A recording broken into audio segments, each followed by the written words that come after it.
नरेंद्र मोदी सरकार ने 70 साल से कई ऐसे मसले थे जिसको कोई छूने की हिम्मत नहीं करता था, उसकी ओर देखने की हिम्मत नहीं करता था। क्या क्या कहते थे, आग लग जाएगी, ये हो जाएगा, वो हो जाएगा। कश्मीर के अंदर धारा 370 और 35 से, मेरे साथ बोलिए, भारत माता की। क्यों भाई, बेलगांव वालों की आवाज को क्या हो गया है? इतनी प्रचंड विजय कर कर भगवा लहरा कर यहां बैठे हो, ऐसे बोलोगे क्या? मेरे साथ दोनों हाथ उठाइए और तालुका जिला पंचायत में विजय का संकल्प का मुट्ठी भींचिए और प्रचंड आवाज से बोलिए, भारत माता की, भारत माता की, भारत माता की। मंच पर उपस्थित भारतीय जनता पार्टी के वरिष्ठ नेता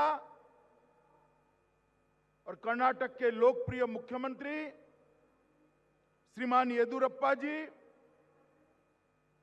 हमारे प्रदेश अध्यक्ष और सांसद श्रीमान नलिन कुमार कटील जी, कर्नाटक के उप मुख्यमंत्री श्रीमान गोविंद कारजोल जी, श्री लक्ष्मण सवदी जी, मेरे मित्र और केंद्र में कोयला, खदान और पार्लियामेंट्री अफेयर्स ऐसे 3 विभाग जो संभालते हैं, ऐसे भाई प्रहलाद जोशी जी, कर्नाटक सरकार के मंत्री श्री जगदीश शेट्टर जी, राज्यसभा के सांसद, भाजपा के महासचिव और कर्नाटक संगठन के प्रभारी श्रीमान अरुण सिंह जी, राष्ट्रीय उपाध्यक्ष और कर्नाटक की सह प्रभारी डॉक्टर DK अरुणा जी।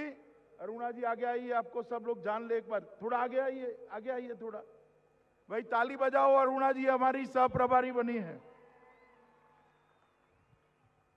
कर्नाटक के गृह मंत्री श्रीमान बोम्बाई जी, भारतीय जनता पार्टी के राष्ट्रीय महासचिव जिन्होंने मंत्री पद छोड़कर भाजपा के संगठन का काम संभाला है, ऐसे भाई CT रवि जी, श्री रमेश जारकोली जी, श्री उमेश कत्ती जी, श्री श्रीमंत पाटिल जी, श्रीमती शशिकला जोले जी, यहां के लोकप्रिय सांसद अन्ना साहब जोले जी, हमारे संगठन मंत्री श्री अरुण कुमार जी, और आज जिनके अभिनंदन के लिए मैं यहां दिल्ली से बेलगांव आया हूं, ऐसे भारतीय जनता पार्टी के हजारों चुने हुए कार्यकर्ता जिन्होंने एक इतिहास रचा है कर्नाटक में और भगवा पहनकर मेरे सामने बैठे हैं, वो सभी को मैं बहुत बहुत अभिनंदन करना चाहता हूं।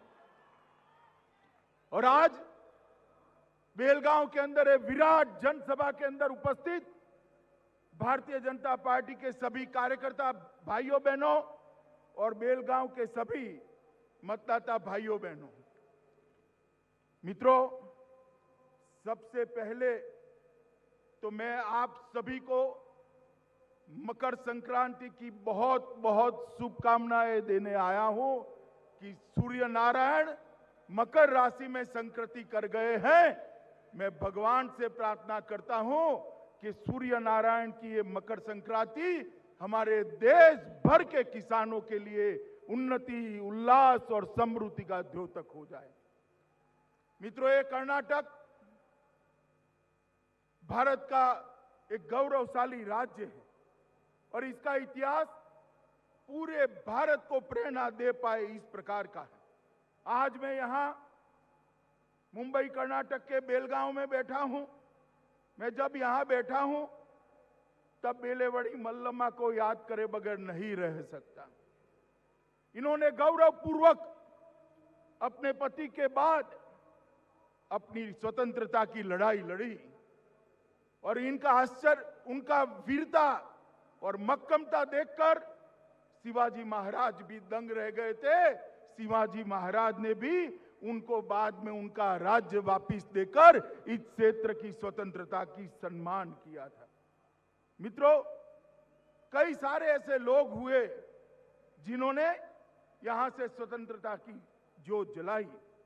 रानी चेन्नम्मा और क्रांतिवीर संगोली रायन्ना, इनको कोई कैसे भूल सकता है।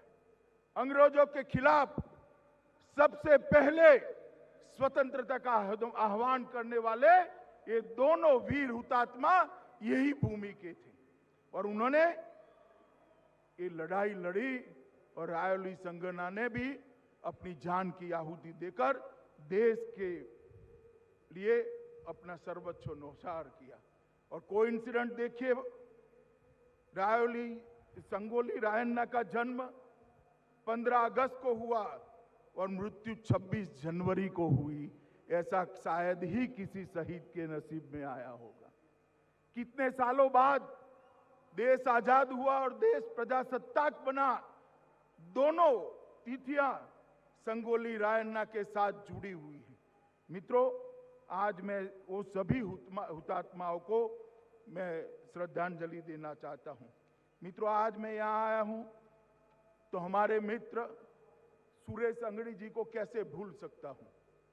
उनका सदा हंसता हुआ चेहरा, पार्टी के प्रति समर्पण, रेल मंत्री बने तो बहुत बड़ी आशाएं उन्होंने बनाई थी कि सुरेश जी आने वाले दिनों में कर्नाटक के एक दिग्गज नेता बनकर आगे कैरियर बढ़ाएंगे। मगर ईश्वर को मंजूर नहीं था, वो हमारे बीच में नहीं रहे। मैं और येदियुरप्पा जी, हमारे प्रदेश अध्यक्ष जी, अभी उनके घर पर जाकर आए हैं। ऐसे ही श्री रवि हिरेमठ और राजू चिकनगौड़ा जी, हमारे बहुत अच्छे कार्यकर्ता, एक संगठन मंत्री और एक जिले का महामंत्री, दोनों नहीं रहे। मैं आज उन लोगों को भी श्रद्धांजलि देता हूं। मित्रों, ये पूरा मुंबई कर्नाटक कन्नडिगा और मराठी संस्कृति का एक सुभग सुमेल करने वाला क्षेत्र है। भारत की एकता और अखंडता यहीं से घोषित होती है और हिंदुस्तानी संगीत के अंदर इस क्षेत्र के बहुत सारे गायकों ने बहुत बड़ा योगदान दिया है। पंडित सवाई गांधर्व हो, गंगूबाई हो, पंडित बसवराज राजगुरु हो, पंडित कुमार गंधर्व हो और भारत रत्न भीमसेन जोशी, ये सभी ने भी बहुत बड़ा योगदान दिया है। उन सभी को भी मैं आज याद करता हूं। मित्रों, आज मैं जब यहां आया हूं तो मेरा आने का मूल उद्देश्य तो यहां पर पंचायत चुनाव में जो प्रचंड विजय नलिन कुमार कटील और हमारे मुख्यमंत्री येदियुरप्पा जी के नेतृत्व में हुआ है, इसकी कर्नाटक की जनता को और आप सभी चुने हुए प्रतिनिधियों को बधाई देने के लिए आया। मित्रों, कुल 5670 ग्राम पंचायतों में चुनाव हुआ। इसमें से 3142 अकेले भाजपा ने 55% से ज्यादा ग्राम पंचायत में विजय प्राप्त करी है। मैं आप सभी को कहता हूं कि जनता के आभार के लिए एक बार जोर से ताली बजाकर कर्नाटक की जनता का आभार दिया जाए। कुल 86,183 पंचायत सदस्यों में से 45,000 से ज्यादा भारतीय जनता पार्टी के कार्यकर्ता चुन कर आए हैं। ये कर्नाटक की जनता का मैं तो बहुत आभारी हूं, क्योंकि मैं जब जब कर्नाटक आया, 14 में भी आया, 19 में भी आया और विधानसभा चुनाव में भी आया, आपने वोट से, कमल से हमारी झोली हमेशा भर दी है। इतना प्यार दिया है मोदी जी को कि इसका कोई ऋण कभी उतार नहीं सकता। और मित्रों, इसी के कारण आज मोदी जी की पूर्ण बहुमत की सरकार देश के अंदर बनी है। मित्रों, ढेर सारे विकास के काम हुए हैं, मगर मैं इससे पहले कुछ और चीजें बताना चाहता हूं। नरेंद्र मोदी सरकार ने 70 साल से कई ऐसे मसले थे जिसको कोई छूने की हिम्मत नहीं करता था, उसकी ओर देखने की हिम्मत नहीं करता था। क्या क्या कहते थे, आग लग जाएगी, ये हो जाएगा, वो हो जाएगा। कश्मीर के अंदर धारा 370 और 35 से जो कश्मीर को भारत के साथ एक रस होने से रोकती थी, कोई पंडित जवाहरलाल नेहरू से लेकर सरदार मनमोहन सिंह तक किसी ने इसको छूने की हिम्मत नहीं की। आपने मोदी जी को दूसरी बार पूर्ण बहुमत दिया और मोदी जी ने 5 अगस्त 2019 को धारा 370 को उखाड़कर फेंक देने का काम किया। और आज हमारा कश्मीर भारत का अभिन्न अंग है और हमारा तिरंगा आसमान को छूते हुए गौरव के साथ कश्मीर के गगन में लहरा रहा है। धारा 35A को भी समाप्त। मित्रों, अभी राम जन्मभूमि का शिलान्यास हुआ। 550 साल से दुनिया भर के करोड़ों लोग ये आस लगाकर बैठे थे कि कोई तो आए और राम जन्मभूमि अयोध्या के अंदर प्रभु श्री राम का भव्य मंदिर बनाए, मगर टलता गया, तारीख पे तारीख, मुकदमे पे मुकदमा, इसका कोई रास्ता नहीं निकलता था। आपने दूसरी बार मोदी जी को पूर्ण बहुमत दिया। मोदी जी ने राम जन्मभूमि का शिलान्यास कर राम जन्मभूमि का रास्ता प्रशस्त कर दिया। कांग्रेस और विरोधी दलों ने जितना हो सकता था इतना विरोध किया, मगर मैं आज कहता हूं कुछ ही सालों के अंदर, कुछ ही महीनों के अंदर गगन को छूता हुआ प्रभु श्री राम का मंदिर अयोध्या के अंदर बनता हुआ हम सब हमारे जीवन काल में देखेंगे। आजादी के 70 साल के बाद भी करोड़ों लोगों की भावनाओं को कोई सम्मान नहीं करता था। देश के नेता नरेंद्र मोदी जी ने किया।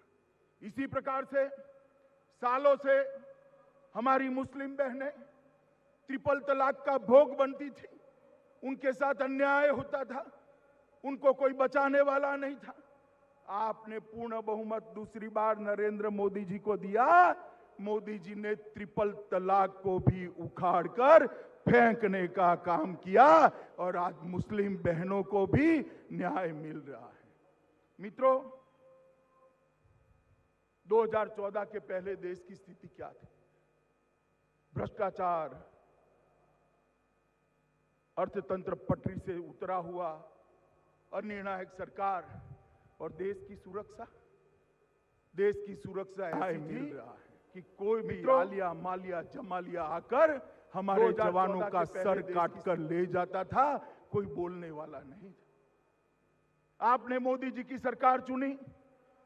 2014 से 2019 का पहला कालखंड में याद कराना चाहता हूं मित्रों आपको। पाकिस्तान बाज नहीं आया। उन्होंने 2 बार हमला किया, उरी पर किया और पुलवामा पर किया। उनको लगा कि कौन जवाब देने वाला है, मगर यहां तो स्थिति बदल गई थी। कांग्रेस की सरकार चली गई थी और भारतीय जनता पार्टी की सरकार बनी थी और सरदार मनमोहन सिंह का राज नहीं था, नरेंद्र मोदी का राज था। दोनों बार, एक बार सर्जिकल स्ट्राइक और दूसरी बार एयर स्ट्राइक कर पाकिस्तान के घर में घुसकर आतंकवादियों का सफाया करने का काम हमारे नेता नरेंद्र मोदी ने किया। और सालों के बाद भारत के नागरिकों को गौरव के साथ सीना तानकर, सर उठाकर बोलने का मौका मिला कि हमारी सीमाओं के साथ कोई छेड़खानी नहीं कर सकता, क्योंकि अब देश का प्रधानमंत्री नरेंद्र मोदी है और देश में भारतीय जनता पार्टी की सरकार बनी है। मित्रों, नरेंद्र मोदी जी ने विकास के लिए ढेर सारे काम तो किए ही, मगर उसके साथ साथ गरीबी उन्मूलन के लिए भी ढेर सारे काम किए। देश के 60 करोड़ गरीबों के नसीब में बैंक अकाउंट भी नहीं था। आज 70 साल के बाद भारतीय जनता पार्टी की नरेंद्र मोदी सरकार ने हर एक नागरिक के घर में बैंक अकाउंट पहुंचाने का काम किया है। मित्रों, ग्रामीण क्षेत्र की गरीब महिला चूल्हा फूंकते फूंकते फेफड़े खत्म हो जाती थी, मगर उसके लिए गैस तो एक स्वप्न था। आज मोदी जी के कारण 13 करोड़ गरीब परिवारों के घर में गैस का सिलेंडर पहुंचाने का काम भारतीय जनता पार्टी के नेता नरेंद्र मोदी ने किया है। हर घर में बिजली पहुंचाने का काम किया और 2022 तक देश के हर नागरिक को खुद का घर देने का वादा और इसका अमलीकरण भी नरेंद्र मोदी जी ने किया है। मित्रों, 60 करोड़ लोगों को कोई भी बीमारी आ जाए, चाहे हार्ट अटैक आ जाए, लकवा हो जाए, किसी को कैंसर हो जाए, किसी को चिंता करने की जरूरत नहीं है, क्योंकि 5 लाख तक का सारा बीमारी का खर्चा आयुष्मान भारत योजना के तहत नरेंद्र मोदी सरकार उठाती है। मित्रों, नरेंद्र मोदी सरकार। ये गरीबी हटाओ का नारा देने वाले कांग्रेस पार्टी के नेताओं को मैं पूछना चाहता हूं, 4 पीढ़ी से आपने शासन किया, क्यों गरीब महिला के घर में गैस नहीं पहुंचा? क्यों गरीब के घर में शौचालय नहीं पहुंचा? क्यों गरीब के घर में बिजली नहीं पहुंची? क्यों गरीब को घर नहीं मिला? क्यों गरीब के लिए आप आयुष्मान भारत की योजना नहीं लाए? क्योंकि उनको गरीबी नहीं हटानी थी, वो गरीब को हटाना चाहते थे, गरीब को हटाना चाहते थे। नरेंद्र मोदी जी ने 60 करोड़ गरीबों का भला करने का निर्णय किया। आज उनके जीवन स्तर को उठाने का प्रयास किया है और ये दूसरी टर्म में उन्होंने तय किया है कि 2022 तक हर घर में नल से शुद्ध पीने का पानी पहुंचाने का काम भी ये नरेंद्र मोदी सरकार पूरा करने वाली है। मित्रों, मैं आप सभी को यही कहने आया हूं कि 12 लाख करोड़ के घपले, घोटाले, भ्रष्टाचार करने वाली कांग्रेस सरकार की जगह आप नरेंद्र मोदी जी की सरकार लाए और देश के अंदर 6 ही साल में, 6.5 साल में परिवर्तन होने लगा। दुनिया में देश का सम्मान बढ़ा है, देश की सुरक्षाओं को सुनिश्चित किया गया है, देश की सीमाओं को सुरक्षित किया गया है। और मित्रों, नरेंद्र मोदी जी ने हमें एक और नारा दिया है, आत्मनिर्भर भारत का।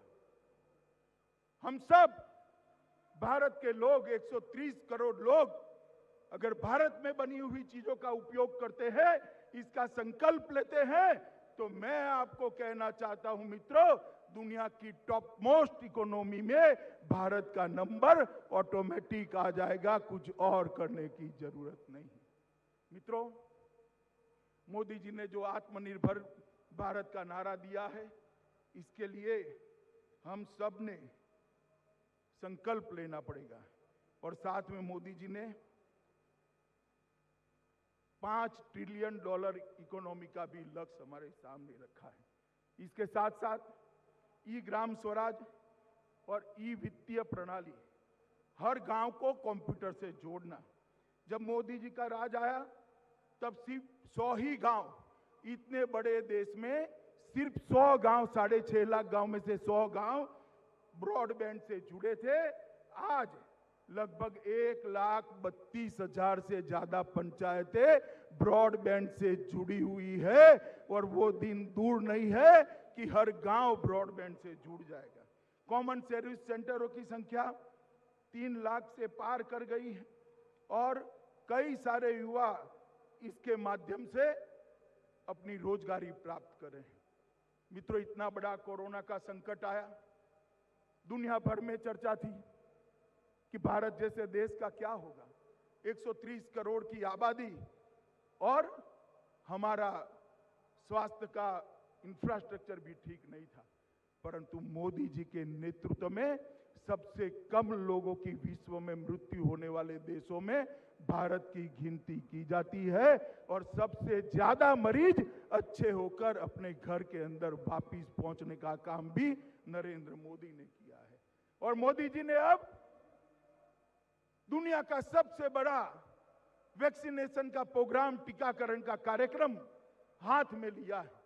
और ये कांग्रेस वाले टीके पर सवाल उठा रहे हैं। अरे भाई, आप कुछ कर नहीं सकते, वो तो हम जानते हैं, सिर्फ आप विरोध कर सकते हो। मगर कोई कर रहा है, इसको क्यों रोकते हो? मैं देश की जनता को विश्वास दिलाने आया हूं, हमारे ही देश में बने हुए दोनों टीके पूर्णतः सुरक्षित है। मोदी जी ने स्वयं इसकी निगरानी से ये पूरे टीकाकरण के कार्यक्रम का आयोजन किया है। मित्रों, कांग्रेस की बातों में मत आना। जिसका नंबर आए डिसिप्लिन तरीके से टीका लगाकर अपने आप को कोरोना से मुक्त करने का काम करिएगा। देखते देखते देखते पूरा देश कोरोना के भय से मुक्त हो जाएगा। इस प्रकार से भारत कोरोना के खिलाफ एक सुरक्षा कवच भी बना देगा। मित्रों, कोरोना के काल के अंदर सिर्फ कर्नाटक के अंदर प्रधानमंत्री गरीब कल्याण योजना के तहत 16 लाख मैट्रिक टन चावल और 38,000 मैट्रिक टन तूर दाल और 63,000 मैट्रिक टन चना वितरित किया गया। हर गरीब के घर में अनाज पहुंचे, खाना पहुंचे, उसकी चिंता की गई। 15 लाख मैट्रिक टन चावल, 2 लाख मैट्रिक टन रागी और 10,000 मैट्रिक टन ज्वार और 40,000 मैट्रिक टन और चावल ये नेशनल फूड सिक्योरिटी एक्ट के तहत अलग से बांटे गए। येदियुरप्पा जी ने ऑटो रिक्शा टैक्सी चालकों के लिए 5,000 रुपये का मुआवजा घोषित किया। लगभग 2.16 लाख लाभार्थियों को सीधा इनके बैंक अकाउंट में भेजा। लगभग मक्का किसानों को 5,000 रुपये की वित्तीय सहायता दी गई और फूलों, सब्जियों और फलों के उत्पादकों को 25,000, 15,000 और 15,000 की वित्तीय सहायता देने का काम किया। मित्रों, ये सब के माध्यम से कर्नाटक के अंदर कोरोना काल को हम सफलता से पार कर सके। मैं हमारे मुख्यमंत्री श्रीमान येदियुरप्पा जी को मन से बधाई देना चाहता हूं कि इनके नेतृत्व में कर्नाटक ने कोरोना के खिलाफ बहुत अच्छे तरीके से लड़ाई लड़ी है। मोदी जी ने भी येदियुरप्पा जी की सराहना की और कहा कि येदियुरप्पा जी के अनुभवी नेतृत्व के अंदर कोरोना के खिलाफ लड़ाई लड़ने का काम बहुत अच्छी तरीके से हुआ है।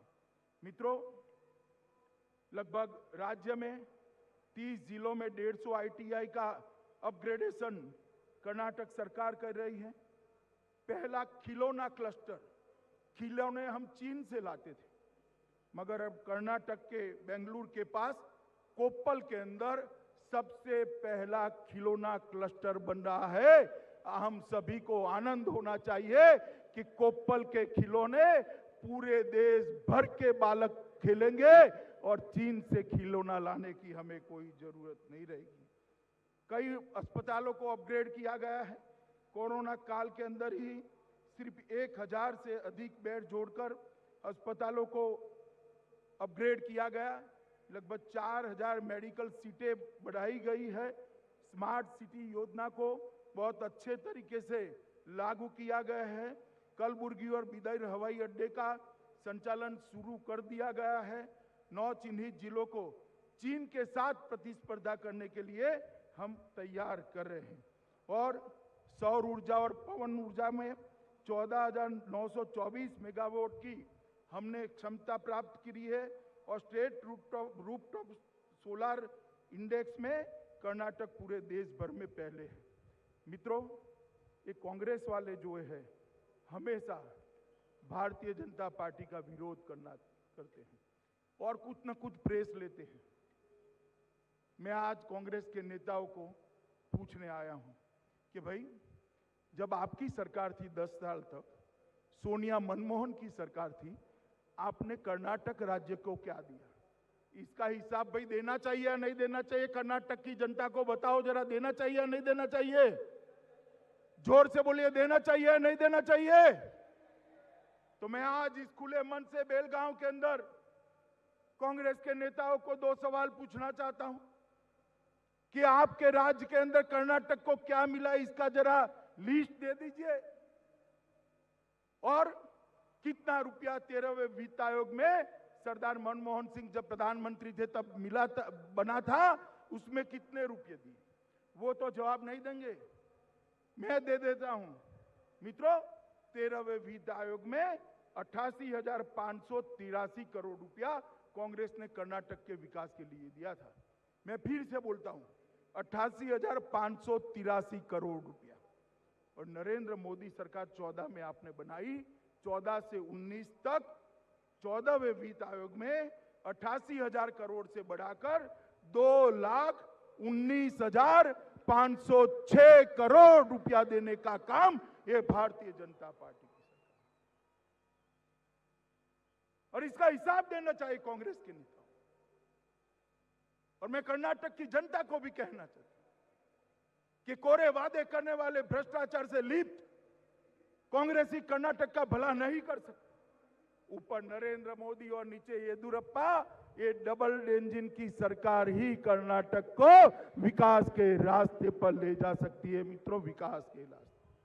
और ये जो पंचायत के चुनाव आए हैं, ये पंचायत के चुनाव इसी बात का द्योतक है कि नरेंद्र भाई और येदियुरप्पा की जोड़ी को कर्नाटक की जनता ने थप्पा लगाकर आगे बढ़ाने का। हाथ उठाइए दोनों और तालुका जिला में विजय के संकल्प की मुट्ठी भींचिए और प्रचंड आवाज से बोलिए, भारत माता की, भारत माता की, भारत माता की, वंदे वंदे